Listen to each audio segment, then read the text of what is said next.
Debbie Ruff. I am the Education Coordinator, Ag Literacy Coordinator for Livingston County. Livingston County is located in central Illinois. We have the honor of our county seat being Pontiac, which is exactly 100 miles south of Chicago and 100 miles north of Springfield. There you go. Tell us how you got involved with the Soil and Water Conservation District. There was an ad in the paper, and one of my friends was actually on the board at that time, and she called me up and she told me, "I think you'd be perfect for this." So I thought, what the heck, and I just took a chance at it, and I'm starting my 20th year now there. What kind of background did you have in soil and water conservation, or was it more of an office manager role that you had? No, when it was started, it was to be the education coordinator, and it was to actually go into the schools and start promoting conservation in the classrooms. Back then, we're talking early 90s, there was actually an initiative by the State Board of Education to offer more conservation education in the classrooms, and soil and water conservation districts took the lead with this, and I was one of the first education coordinators in the state of Illinois for soil and water. You've been doing it for 20 years. What's the favorite part of your job? Being with the kids. Being with the kids. Yes, being with the kids and doing activities with them in the classroom or out in the woods or out in the field, wherever we can be. And how's that changed in the 20 years? I bring my classroom now to the kids. We have a trailer that we take to the schools called Earth Express, and we're finding, that class field trips are becoming harder and harder for schools to do, so I'm trying to make my programs come to them more than them come to me. How do you teach them about soil and the importance of conservation? Usually I just show them the problem first. I make sure I have activities or I have photos that might show, like the apple activity where we cut up the apple, and I talk to them about this 1/32 is all that we have, and that little slice is getting smaller and smaller. And I talk to them also about, we live in the breadbasket of the world, where the food that we produce is used to feed people all over the world, and just how great it is to live here in central Illinois. And then I always make sure I give them some ideas of how they can make a difference, of how they can go home today and plant a petunia or a marigold, anything to help stop erosion, or they can shut off the water when they brush their teeth, that there's something even a young child can do to help the environment. Well, sometimes people think that agriculture and conservation don't necessarily go hand in hand. How do you dispel that rumor? How do you try and get them to understand that agriculture and conservation do go hand in hand? That's a hard one, because they do. The farmers are protecting their livelihood, so it's in their best interest to protect the soil that they till and take care of year after year, to make sure that it remains productive, remains sustainable, so that they can provide it to generations to come, because we need clean water, we need productive soils for life on planet Earth. So a lot of the hype you see in the media, and that is people who really don't understand what is going on in agriculture. Well, and the word sustainability that you used, it's changed over time. What was sustainable 100 years ago, 20 years ago, is not the same version now. Well, what do you think that word means, it related specifically to soils in central Illinois, sustainability?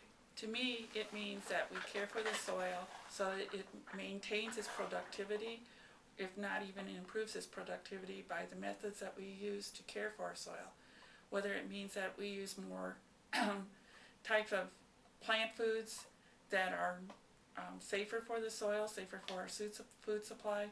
We are now using nature's own way to produce more soil by leaving lots more residue in the field, rather than seeing pure black soil like we saw in the 60s and 70s. We're learning that it is very important that we care for the soil, because it will care for us. Well, and with fewer and fewer producers, fewer and fewer farmers working the land, now we see the impact of soil and sustainability with the average homeowner and folks that have to care for lawns and not necessarily all in production. Do you see an impact of that in your role, people wanting to learn more about their own backyards and learning more about what goes on there? Yes, I do. And in fact, there was an initiative that was done by the National Association of Conservation Districts just this year for Stewardship Week, and it was called Conservation Habits Equal Healthy Habitats. And what they were trying to show is that whether it's a farm field or it's your backyard, it's everyone's backyard. And we offered tips, like a farmer might put in terraces to help prevent erosion, but a city dweller might also put terraces in their backyard, especially if they're on a hill, to make it easier to mow and to maintain, but it also helps protect the soil. So we showed how a lot of practices that a farmer uses on his 80 acres or 1,000 acres, whatever he has, can be used right on your own little patch of paradise. Right. It seems like you have a little more enthusiasm than just answering a newspaper ad 20 years ago. What was your background in agriculture and conservation, and where do you attribute some of the spark and passion? I was raised on a Brown Swiss dairy farm. I'm the oldest of 5 kids, and from the time I can remember, I wanted to be outside with my dad, whether it was taking care of the cows or helping in the garden. We were a very close family, and my grandmother and grandfather, who farmed with my dad, came out to the farm every day, and it was my job to help Grandma in the garden. And Grandma taught me something at a very early age: do it right the first time, or you're going to do it again. And whether it was, and she believed in, taking care of the garden, and we actually composted, and this, we're talking many years ago, and that, so she didn't like using a lot of pesticides unless necessary. She didn't like, just putting on fertilizer unless there was something that was really needed. And that's where I first learned about crop rotation. We never put the potatoes where the tomatoes were. We kept switching things around. So I learned that from my grandma. Someone who would be interested in a career in agriculture, specifically related to soil and or conservation, what advice would you give them in A, in today's economic climate, but B, what type of courses would they need to study? Science. I mean, science is a wide open field, really. Learn about your environment around you, not just ecology, but also earth science and all the general sciences, because all these interconnect to make our world that we do live in. And with what I do with working with the kids, I find my best information by reading children's books, because it helps me speak as the kid on what the kids are learning rather than talking above them, because that nothing shuts them off faster to use when you're talking over them rather than to them. Right. Soil management practices, you kind of hit on this before, but what if you had to name the one thing that you think has had the greatest impact on Illinois farm fertility and crop improvements related to soil? What do you think that might be? What do you think the biggest improvement has been in the last 30 to 40 years? The retirement of the plow, I would say. I remember that Dad, he moldboard plowed everything so that it was pure black. And I also remember some of the winters that we had. And we actually went out with our pails and put the soil back in the field in the spring because it had blown off. And or else, it had drifted off with the snow and that. And I think that's one of the biggest changes I've seen now, that with all the residue.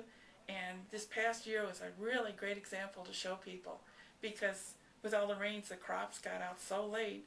And so this year, a lot of the bean fields, you could see all the corn stalks sticking up through them, but the soil held because of that residue. And to me, that's been the biggest thing, is the implementation of not necessarily no-till, because it doesn't work everywhere, but reduced tillage. Isn't that kind of interesting, though, that some people think that one of the greatest agricultural advances was John Deere and his plow, and yet now we aren't using it at all, or we're changing it and how it works. It made us Illinois, though. That plow is what broke the prairie. So otherwise, people have kept on going west because of that first plow. So it didn't break the prairie. The wooden plows from the east. So, but when John Deere invented that steel plow, that's when we learned that Illinois is the breadbasket of the world. Andrew Draper, way back in 1899, said, "The wealth of Illinois is in her soil, and her strength lies in its intelligent development." How intelligently do you think we've developed the soil? I think it's a learning process. I think we're learning every day still.